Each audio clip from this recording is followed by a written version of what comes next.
I'm Caliban and welcome to Barbetta. This series is for new players and attempts to help you get to grips with this most excellent of games. Today we're going to take a look at the popular map All That Glitters. I'm going to take you through all of the positions, look at some basic openers and try to give you a feel of what you should be doing and when. So let's open with a really basic overview of the map. As the most astute of you will have noticed, it is almost symmetrical on its diagonal axis.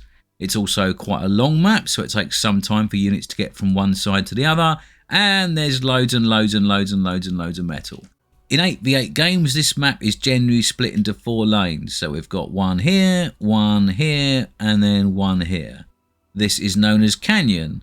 This is very unimaginatively known as Anti-Canyon. This lane here is known as Rainbow. If you're wondering why, it's because often you get attacked by several players at once. Lots of different colours equals Rainbow. And then this final lane here, I don't think actually has a name, so we're just going to call it the Boring Lane. Now these are mirrored on the other side, so obviously you've got Canyon up here, Rainbow up here, Boring here, and then you've got Anti-Canyon over here. So our 4 players at the front will each take one of these lanes, but that does not mean the 2 players in the corner are not frontline players, because they very much are. And if they try to tech, then you're just going to get overrun, so we don't want them to do that. So we have corner players here, and obviously on the opposite side here and here. Their job is to move up and to position themselves between 2 lanes. So we have one corner player comes up here between Anti-Canyon and Boring. They provide support to both lanes depending on wherever the pressure is, and also they can apply pressure if things are going well. If Anti-Canyon's doing very well, then the player in the corner can hold the flank and allow the Anti-Canyon player to push in, or they can just push in with them and do loads of damage. On the other side, this corner player needs to come up between Rainbow and between Canyon. If Canyon's getting a lot of pressure, they need to give a lot of support to Canyon. If Rainbow's taking a lot of pressure, they need to give a lot of support to Rainbow, and if things are going very well, then they can apply pressure of their own, depending on the situation. So that's our 6 frontline players. Now we've also got a tech player who spawns here, or here, and we've got an air player who spawns here or here. We'll talk about the tech role in a bit more detail later on, but essentially their job is to build up and then support their team and provide more combat power a little later on in the game. The air player is a bit of a mix and it's quite a difficult juggling act to get right. Essentially the air player needs to provide fighter defense early on in the game, and then they need to bring in a load of bombers hopefully and do a lot of damage to the enemy. Exactly what you do as an air player really varies and there's a lot of different ways to do it. Essentially, you're kind of like a semi-tech position that does have some time to focus on tech, but you've also not got to neglect fighter defense. But like the tech position, we'll go over that in more detail a little bit later on. Now, one of the most important things on this map is to establish a front line generally around here. This is because you want to secure as many metal spots as possible, but also deny them from the enemy team. You'll also note that in the middle of the map, there's some metal spots that provide twice as much metal. That means you don't want to build your front line here because then you'll lose out and you'll give some of these good spots to the enemy. What you want to do is you want to build your front line here so that either you get the spots and your enemy gets his spots, or they're both denied. But you essentially don't want the opponents to have an advantage in metal because it really does all add up over time. One of the defining aspects of the map is the asymmetry when we look at the Canyon and Anti-Canyon lanes. Anti-Canyon gets access to a lot more metal than Canyon does. Canyon gets access to a geothermal plant where Anti-Canyon doesn't. Also, Canyon has all of these rocks in the way. Now they're both defendable positions, but also they're a hindrance because it means everything is channeled if you do try and push out. It also means that artillery can sometimes sit just behind them, completely safe, and fire over the top of them. So Canyon could be quite a difficult proposition. When you are a Canyon player, you have to play quite safe and you have to play quite economical. At the very early parts of the game, you just won't have the metal required to sort of go toe-to-toe with this player here. You're going to be relying on using the terrain to help, to funnel his units so you can do lots of damage from both sides. You're going to be relying on the fact that you can put units on top of these to do some extra damage and get some extra range and height. And also you're going to be relying on the fact that your corner player will actually push up here and provide the support you need. Now, as an anti-canyon player, you have to also bear this in mind, because you're going to have the easiest job of pushing through and doing damage. So if you're playing anti-canyon, there's no point establishing a big front line here and building loads of defensive towers and turrets and other such, because essentially you're throwing away your team's main advantage. As anti-canyon, you don't need to get all the way to the base to do a lot of damage. If you can push the canyon player back to this position here, then that opens up a huge amount of the map. That forces the player in this lane to pull back to this line, which essentially gives you a massive bonus to metal, because all of this area here is now yours and secure. If the rainbow player doesn't push back to this line here, well then essentially you've just got some open flanks to come in and do loads of damage. So as the anti-canyon player, you shouldn't just sit back and rest on your laurels. You need to apply continual pressure to try and crack this nut, because you're best placed to do it. The other challenge here is for the rainbow player, mostly because he's got such a huge amount of front line to hold.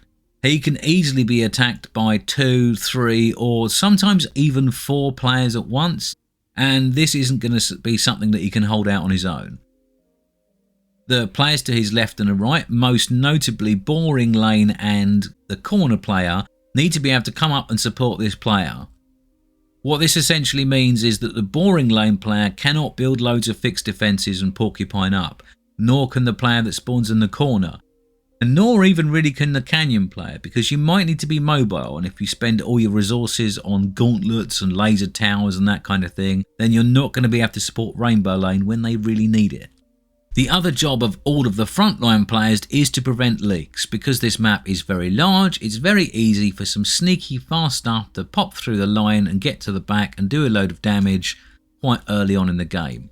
This means you need to scout well, you need some fast units, and you need to not sit back in your base and be too greedy. So let's take a look at the kind of basic opener you'll be doing on this map. Remember, your priorities are as follows. Number 1, do not die. Number 2, scout. Number 3, prevent leaks. Number 4, hold the front line. Number 5, help your teammates hold their front lines. Number 6, destroy the enemy. So we're going to pick an area to spawn. We're going to take note of the little green build area around our commander, and we're going to place down our first 3 metal extractors. We earn 30 energy a second from our commander. We start off with 1,000. These cost 500 each. This means that we can build all 3 without building any other units. So we're going to do that. And then what we're going to do is we're going to build 2 solar collectors, because you never know what the wind's going to do and you want a little bit of guaranteed energy to get you going. Then we're going to build a lab. I'm going to build a bot lab. It doesn't matter what lab you want to build, that's your choice. Then after the lab, what I like to do is get my commander to build a couple of wind turbines before I move him towards the front line. So I'm going to place down 5 wind turbines, but I'm not going to place them all next to each other like this in a lovely little pattern. Because I've got some space, what I'm going to do is I'm going to spread them around my little build area like this. Now it looks a bit messy, but what it does mean is if the enemy sends a couple of fast units through, or maybe a bomber, you won't lose all of your energy infrastructure in one go. And we don't want that to happen. Because there's a lot of space on this map, you really can't afford to be too greedy with your commander and your base building. There simply isn't time for you to sit back and get up construction turrets and loads of energy and storage and all of these things before you move out. If you do, your front line will be too weak, and the enemy will establish their front line way forward of the map, and then that means they'll get a huge amount of extra metal extractors at the start, and you'll just lose. Also, it's not just about resource locations. Remember, if you only manage to establish your front line here, you essentially give all the enemy team loads of room to get in and get behind you. So that's why we need to move up as quickly as we can. So I'm going to open up with 5 scouts. If you're core bots, you can't build fast scouts, but everyone else can, but you can always build grunts or something like that instead. I like to go for 5 ticks, just because ticks are great for vision, but also I like the fact that it takes my bot lab the same time to build 5 ticks as it does for my commander to build 5 wind turbines. I want a construction bot next, and that means by the time my ticks are finished, my wind's finished, and that means my commander can assist the bot lab before he moves up to go and start securing metal spot. So now I've got all my ticks near the front. What I'm going to do is just going to hold, right click and drag and send a nice big line, something like this. So I've got vision of the entire front line. This allows me to see when my enemy is going to probe for attacks and allows me to respond accordingly. Now what I'm going to do is I'm going to produce 5 pawns because I'm going to need some fast units to pick up the enemy scouts that try and come through. And if I try and build some heavy things, they just won't be able to do it. So I'm going to build 5 pawns and they're going to go towards the front line too. If I see my enemy rushing in to kill all my ticks, what I'll do is I'll just pull them back a little bit and establish a new line of vision here. You don't want to lose your ticks, you want to ideally keep them alive as long as possible until your fast units have come out. Once those have come out, I'm going to have another construction bot, and then I'm going to use my fast units to cover this front line to intercept anything fast that tries to come through. And at the same time, my commander will be building metal extractors and moving up to the front. Now I will need some more energy soon, so what I'm going to do is I'm going to take my new bot that's just going to come out. He's going to build this metal extractor, and then I'm just going to queue up a load of wind turbines, and then I can forget about him. I'm only going to place them 2 wide, not 3, because if there are 3 of them, they're close together, there is sympathetic detonation, and if you lose a couple, you'll lose the whole batch, and we don't want this. So now that's done, I'm going to start producing some combat units, and then a construction bot. And then what I'm going to do is I'm going to pop this on repeat for a while. Here we go, repeat, and they're going to just go ahead and keep doing the building. So all during this time, I'll be keeping an eye on the front line. I'll be moving my ticks around to make sure I've got some good vision. I'll be sending my pawns wherever I need them to intercept any enemy that tries to run through. And I'll be continually moving my commander up to the front. At some point, I normally run out of energy. So what I do, rather than wait, I've got loads of metal, so I build a couple of extra solar collectors around about here. I'm doing this here because my commander's got loads of build power and I've got loads of metal. So that means he's ideally placed to do these sorts of things. And now my combat units are coming to the front. What I also like to do is build a couple of light laser towers. I don't build them up here on the front line directly because they're weak as hell. What I do is build them slightly behind the front line to help me deal with any big aggression from my enemy. So let's pop a couple of these up, capture some extra metal pops, and then pop that there. And then I can start moving my units up to the front line. Now I've got an extra bot out. My production speed will go up significantly, which is good. I will need to capture these extra metal spots, but I can't be too greedy because you never quite know what your opponent's going to do.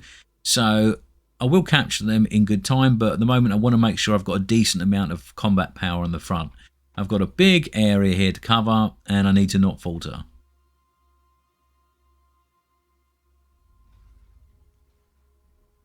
So I should have my next construction bot coming out soon. So that means I'm going to pick one of these construction bots, get the little guy to build these metal extractors. Then I'm going to leave this guy up the front because I might need him to build radars, jamming towers, some defenses. Who knows? But I like to have one on the front because that's very handy to have. Now I seem to have a decent amount of metal and energy, so I'm going to leave this bot here helping the lab, and then I'm going to just let my lab continually build maces. Note the fact I've not built a single construction turret yet. I really don't need it. I don't have the energy and metal to support a construction turret, nor do I want to pause my production while I wait for that to happen. So I'm just going to let the construction bots do the job. They're not as good as a construction turret, but they are flexible. I can move them around. Also, they do generate 7 energy a second each. I know it doesn't sound like very much, and it's not, but it's the same as having an extra couple of wind turbines, so not too bad. So now is the kind of time that I like to add on a construction turret, but there's no point doing it too early until you've actually got the metal. If you do end up with loads of metal, remember to donate some to your tech player so he can produce you a T2 construction bot so you can upgrade your metal extractors.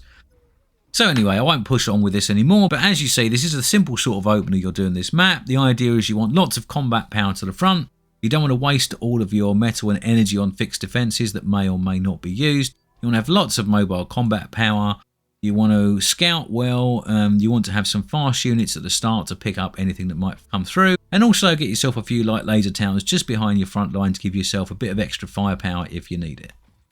Playing air is a little bit different. If it's your first time in this spot, then I think your objective should be pretty simple. And that is just stop your team from dying to enemy bombers. That's your main objective. Now, to accomplish this, you need to build fighters and also scale your economy so you can outbuild the number of fighters your opponent is building. The idea is, if you spend all your resources on fighters and they split their resources between fighters and bombers, you'll have more fighters, you'll be able to defend your team. Later on, when you get more comfortable, you will want to do more, but I think as you first start to play air, you just need to focus on not dying to airstrikes. So the best way to do this is probably to start as Cortex, and then pop yourself in the air spot, queue up your 3 metal extractors, and then click your ready button. You should also probably have a bit of energy. Let's go for a couple of solar collectors because we like a bit of guaranteed power, and then we're going to pop an air lab down. And then what we're going to do is we're going to ask our tech player if we can have a Tech 1 constructor.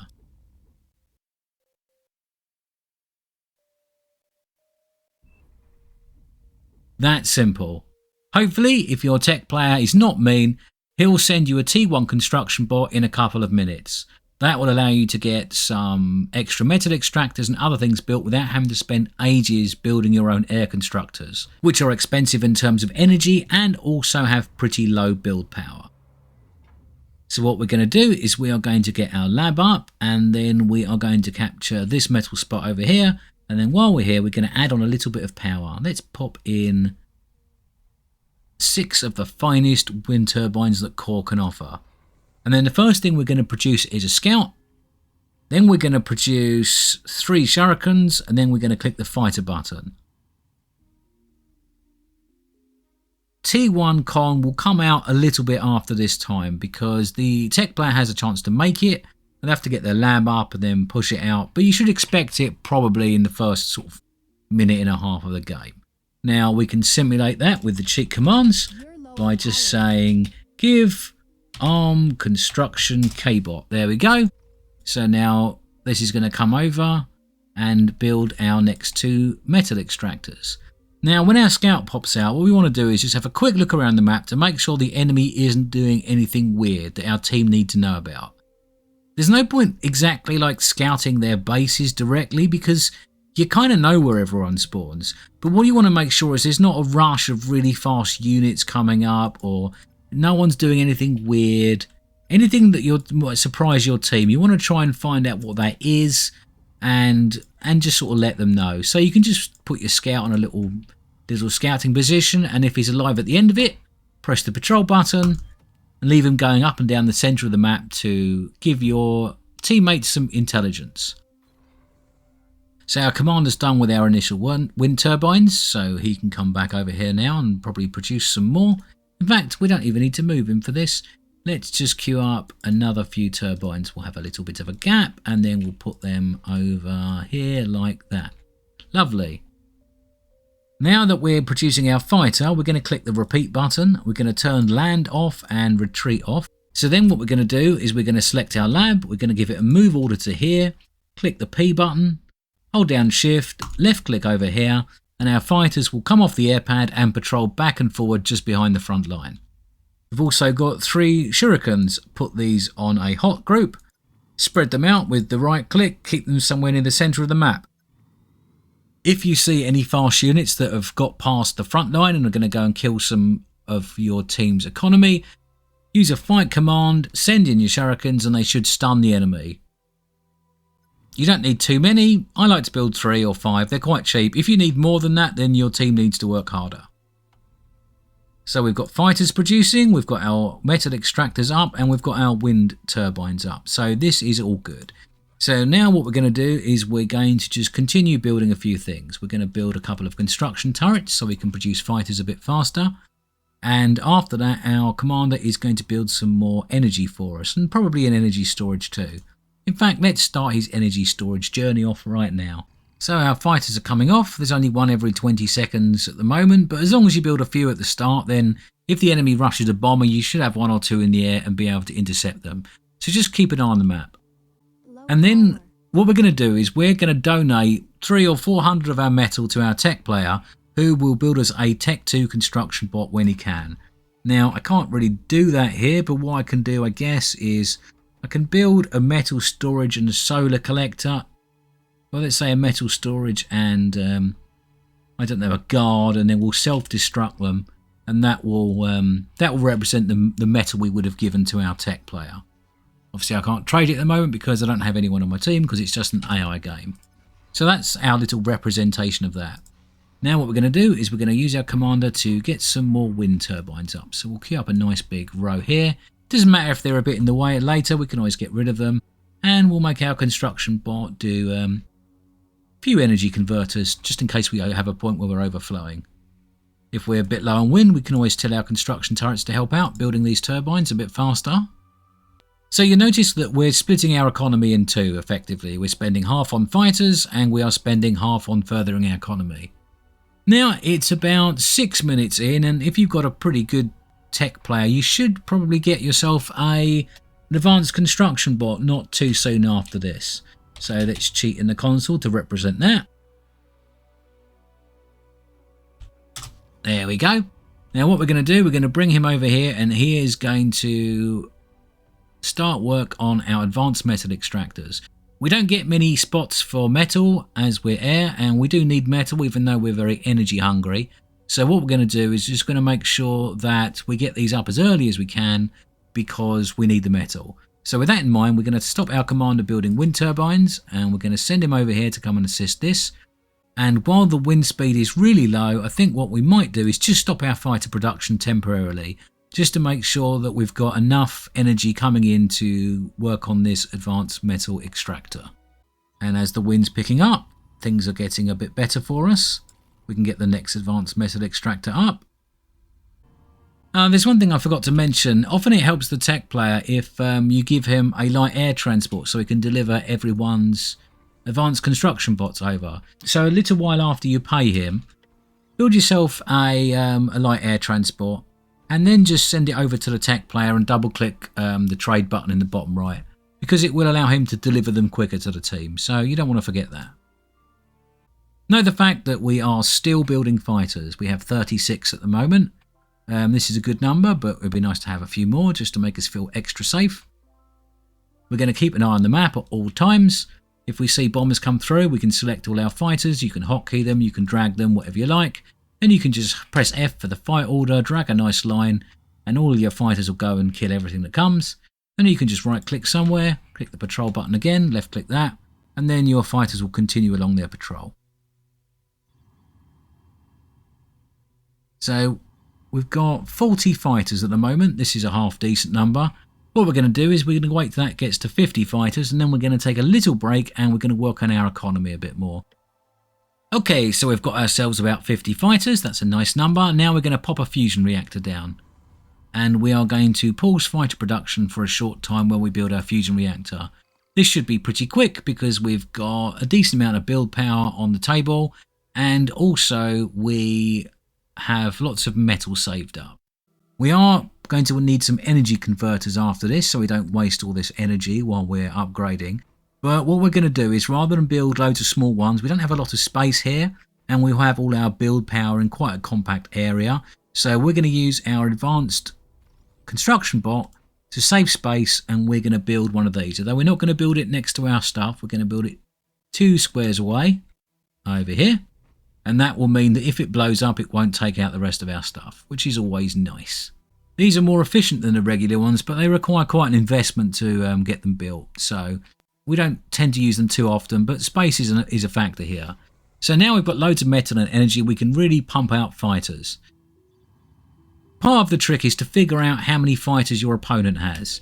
It's sometimes a good idea to sort of build maybe 3 scouts, or a number of scouts. And then what you can do is you can select your scouts. You can tell them to go across the map to 3 points. And you can tell them to go here, like that. And then they'll sort of go through and scout out, and you'll maybe get an indication of how many fighters your opponent's building. And if you're really lucky, you might see some bombers if they've started building those too, but you want to get an idea of how many fighters they've got. Okay, so now we've got lots of metal coming in, and I think that's an excellent time to upgrade to a Tech 2 aircraft plant. And the reason we're doing this is because we are confident that we've got enough fighters on the field to repel any attack that our opposing air player might make. So this is pretty much how the air game plays out. We scout the enemy often. If we're miles behind the enemy, something's obviously gone very wrong, and your only hope really is to tell your team to build anti-aircraft defences and then try and scale yourself better, because if they're way ahead of you, you can't really catch up on fighters very easily. If you're slightly behind on fighters, then just make a load of fighters. If you're a little bit ahead, don't worry about making any more fighters for a little while and build some more fusion reactors and energy converters. And if you're miles ahead, then don't build any more fighters at all. Build yourself a load of bombers and go and blow them up. Remember, if you blow up the opposing air player first, then he won't be able to defend against the next attack. This will force his entire team to spend a load of resources on anti-air, and if they don't do that, you can just bomb them all to oblivion. In the tech position, you're not expected to build any frontline units early on in the game. Instead, your job is to get a T2 lab as fast as you can, and then distribute T2 constructors to the rest of your team. This will allow them to upgrade their metal extractors, greatly increasing the amount of combat power that they can put on the front line, and also the speed that they can scale their own economies. It's generally expected that each other player on your team donates you an amount of metal that roughly equals a T2 constructor. That's about 440.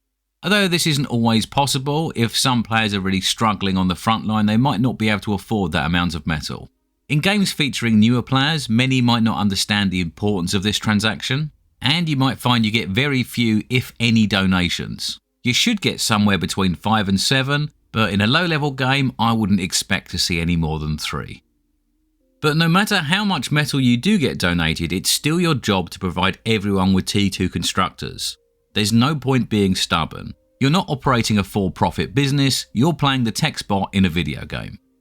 Once you've distributed all of these T2 constructors, your next priority is to grow your economy as swiftly as possible while continually looking for opportunities to make your mark on the game. Is one of your front lines about to fall? Create some units to block that gap. Maybe one of your frontliners is very close to a breakthrough. Pop out some units to help the push and seal the deal. Failing that, grow your economy to a decent size and then split your resources 50-50 between growing it further and producing units for the front line. Knowing what the front line needs and when it needs it is a real skill, and one that you'll only learn from playing the game. This is why you should be very suspicious of any player that claims to be bad at the front line but good in a tech position. If you can't play the front line, then you don't know how to read the front line. And if you don't know how to read the front line, then you're not going to be a very good tech player either.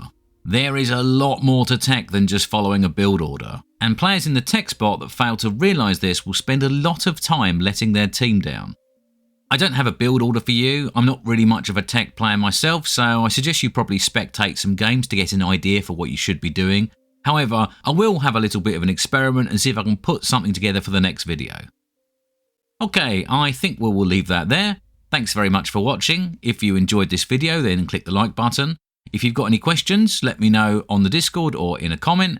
And as usual, if you want more of this sort of thing, then subscribe to my channel, and I will hope to see you back for the next one.